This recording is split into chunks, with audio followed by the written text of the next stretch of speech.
salut à tous, c'est j'espère que vous allez bien, on se retrouve pour une nouvelle vidéo. Nous sommes semaine... bon, j'ai fait... J'ai fait... Bah, ce mois-ci, il n'y a eu que 2 vidéos, du coup, bon, bah, c'est semaine de combo, on va dire. Bref, c'est pas grave, donc semaine 25, 26, de toute façon, vous verrez bien sur le titre de la vidéo en dessous. Pourquoi il n'y a pas eu de vidéo la semaine dernière? Parce que j'ai un problème son, c'est-à-dire qu'en fait, j'ai cet éclairage-là, qui me fait un éclairage, hein, comme vous le voyez, mais par contre, il y a un sort de son, un bruit de fond bizarre. Donc du coup, je me suis dit, clairement, au niveau du montage, j'ai pas envie de sortir une vidéo qui aura cette qualité en termes de son. Donc voilà, c'est pour ça. Bon, mis à part ça, nous sommes bientôt 5000 sur la chaîne, hein, comme tu peux voir ici, donc vous êtes quand même 70% à ne pas être abonné. Hein. Ah, abonnez-vous, c'est gratuit, ça prend presque 3 secondes, 5 secondes, ça dépend si t'es rapide ou pas. Donc voilà, bon, on va parcourir ces 2 semaines de cours. On va parler des maths. Donc je sais pas spécialement, je m'étais raté il y a 2 semaines, mais dans tous les cas, on avait fini le chapitre fonction rationnelle et on faisait du coup le chapitre intégration avec tous les différents calculs primitives, et même je vous avais dit d'ailleurs qu'il y avait certaines primitives qu'on ne savait pas faire. Donc ouais, non, ça prend, ça je me rappelle. Donc du coup, on a terminé ce chapitre en question. En fait, ça s'est fini avec encore d'autres formes de primitives à calculer, je sais pas, comme une primitive de racine de ax plus b sur cx plus d, et du coup, bon, bah voilà, faut faire des changements de variables, tout ça pour simplifier le calcul. Donc bon, c'est vraiment, comme j'ai dit, hein, j'étais mauvaise foi, et que en fait, non, ce chapitre est quand même important pour bah, ces primitives-là en question, quoi. Bref, après on a terminé le chapitre, on est reparti sur l'algèbre binaire et on a fait le chapitre matrice, mais le vrai, tu vois. C'est pas le chapitre matrice où on voit bah, une matrice comme un tableau de nombres. Là, on voit vraiment une matrice comme en fait une représentation d'une application linéaire. Tu vois une application linéaire lambda qui associe, je sais pas, xy associe, voilà, qui a xy associe, je sais pas, la somme et la différence. Donc ça, du coup, ça représente en fait ta matrice 1, 1 et 1, moins 1 si je me trompe pas. Ouais, c'est bon. Donc du coup, bon, c'est ça. Après, en fait, ça permet du coup d'avoir en fait la partie technique de l'algèbre linéaire qu'on n'avait pas. C'est-à-dire que quand on représentait nos applications linéaires, qu'après on cherchait par exemple, je sais pas, l'image de l'application linéaire en question, ou bien son noyau, ou bien sa dimension, etc., on avait bah, notre vision qu'on avait classiquement, quoi. C'est-à-dire que tu résous ton système linéaire sans vraiment savoir pourquoi et tout. Mais là, maintenant, tu as le côté, t'as la théorie qui a été ramenée avec bah, le chapitre espace vectoriel de dimension finie 2, non, espace vectoriel de dimension finie tout court, avec le théorème Durand qui nous donnait en fait bah, le lien entre l'image d'une application linéaire et son noyau.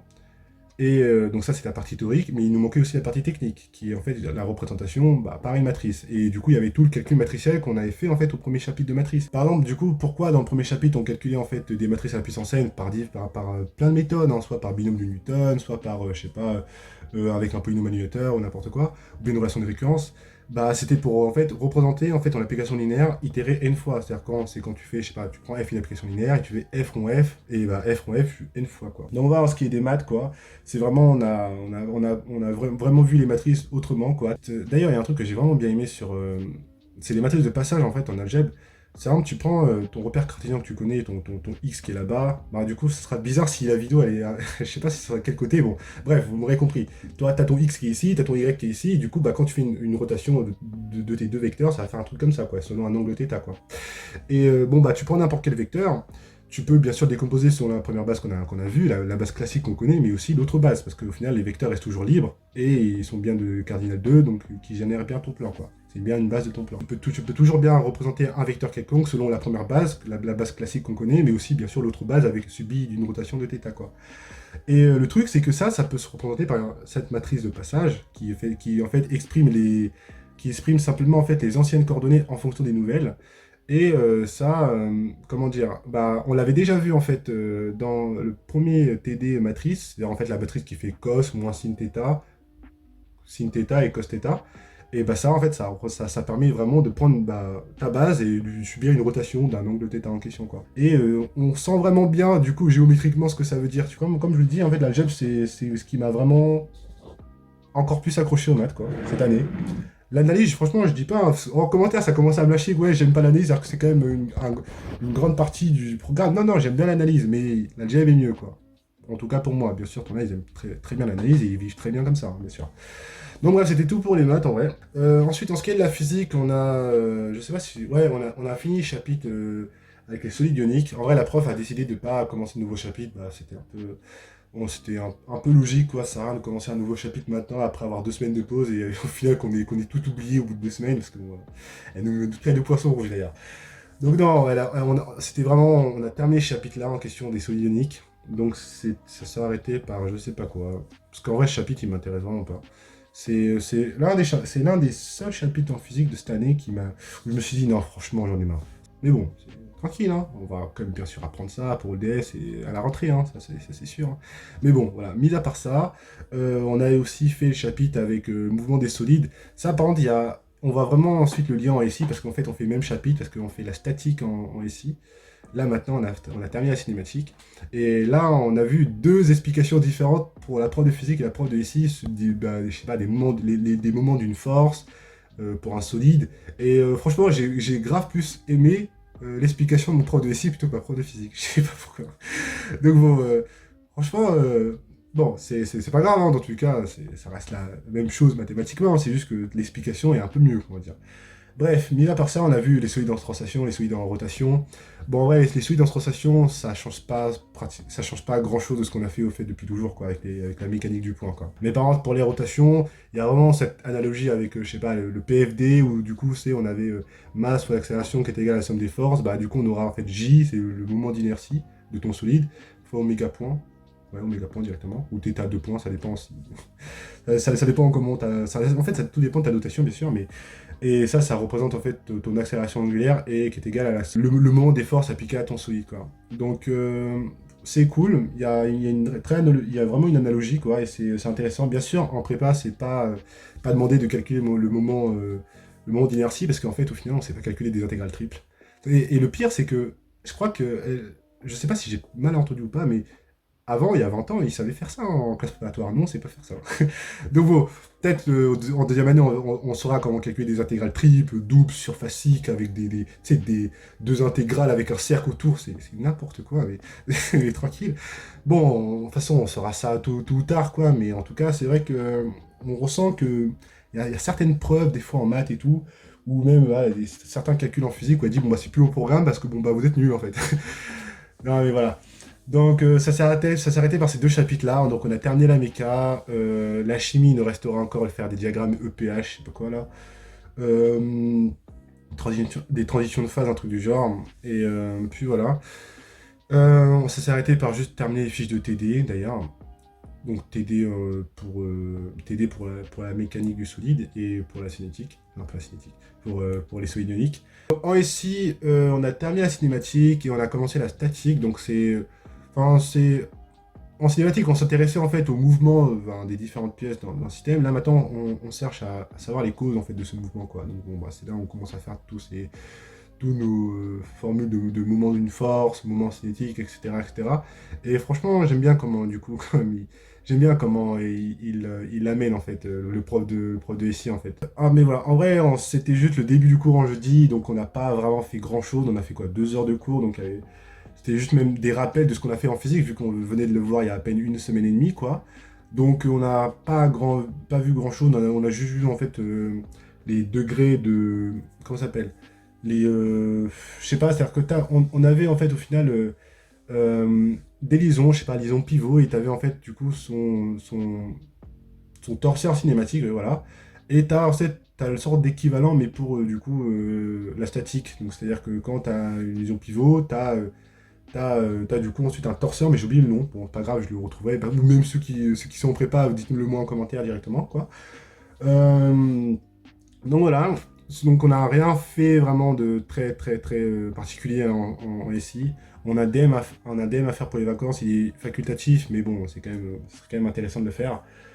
En ce qui est ensuite de l'info, on a fait de l'info. Vendredi, on a fait de l'info cette fois-ci. D'ailleurs, vous avez pas dit, vu que j'ai pas fait de vidéo la semaine dernière, mais la semaine dernière, on n'avait pas fait info. Non, parce que sinon, c'est pas drôle. Donc là, on a fait info et on a commencé à voir les nombres purement informatiques. C'est-à-dire que nous, bien sûr, nous comptons en base 10 parce que bah, nous avons 10 doigts, bonjour. Mais les ordinateurs, c'est bien sûr du bit, donc c'est du coup du binaire. Et on a commencé à faire des calculs en binaire, c'est-à-dire que tu prends un nombre 13, 7, tu le convertis en binaire, et tu fais la somme de ça. Bref, Ah, vous êtes encore en vie, c'est bon. Donc, bref, donc tu prends un nombre 13, 7, tu convertis en binaire, enfin, ouais, et après tu fais la somme, tout ça. Donc tu vas bien sûr trouver 20 en binaire, hein, c'est un peu logique. Donc bon, on a vu toutes ces règles de calcul, aussi les multiplications de nombres en binaire, tout ça. On a vu par exemple aussi bah, comment en fait, pas coder, mais comment représenter les nombres négatifs en binaire. Bien sûr, en tout cas, ceux qui ont fait, je pense, l'option de spécialité, non, la spécialité au lycée, la NSI, la numérique sciences informatique, un truc du genre, je crois que c'est ça. Bon, bah, eux, je pense que ça, on les apprend rien, tu vois, mais en tout cas, nous qui avons fait SVT en première, bon, bah, clairement, c'est pas tant que ça nouveau parce qu'on connaît quand même les nombres binaires, mais bon, le calcul, tout ça, je pense que début septembre de prépa, il m'aurait dit comment que calcule-moi 13 plus 7 en binaire. J'aurais fait, ouais, ok, garde la pêche, tu vois. Donc, non, c'est quand même intéressant. Donc, on a fait ça pendant 1 heure, il nous a pas rendu d'ailleurs les contrôles d'infos en question. Bon, s'il va nous rendre ça à la rentrée, c'est pas bien grave, quoi. Donc, voilà. Ensuite, en français, on avait fait notre dissertation la semaine dernière. J'avais fait un stand d'ailleurs sur ma story. D'ailleurs, n'hésitez pas à me rejoindre sur Instagram. Je commence à faire pas mal de stories, en fait, régulières, quoi. Pour être un peu plus actif sur Instagram, quoi. Comme ça, vous voyez un peu plus mon aventure au fil des jours. Et après, bah, je vous raconte ce qui s'est passé pendant la semaine. Je pense que c'est un peu mieux comme ça. Donc, bon, n'hésitez pas à me rejoindre, en tout cas, c'est juste là, ici, hein. C'est Réponse CRT. Let's go. Bon, mis à part ça, bah, j'avais mis en story d'ailleurs qu'on avait fait notre DS de français à la cantine. Bon, je sais que en fait, au final, c'était les PC, ouais, les deuxièmes années en PC, quoi, en fait, c'était leur salle de DS réservée à eux. Mais bon, nous, du coup, nous avons notre propre salle de DS, mais sauf que bon, bah là, vu que c'était commun avec les MPSI 1 et MPSI 2, il fallait qu'on ait une salle de DS commune, quoi. Et il restait que bah, salle de cantine. Donc c'était vraiment spécial, en vrai, de vrai. Bon, mis à part ça. C'était tranquille. Je vous avais mis d'ailleurs le sujet de mon texte, bah, de ma dissertation de français et aussi de mon résumé à faire. C'était un texte de Kafka. Donc voilà. C'était tout. L'anglais, en vrai de vrai, on a fait, non, non, on a fait en anglais lundi un. Enfin, en fait, c'était un article qui parlait de l'intelligence artificielle et comment, en fait, d'après Stephen Hawking, il disait que en fait, l'intelligence artificielle va causer en fait la perte de l'espèce humaine, quoi. Bon, en fait, fallait débattre de ça. C'est un article qui parlait c'est un peu un article des bienfaits de l'intelligence artificielle, tout ça, avec Tesla, avec les voitures autopilotes et tout.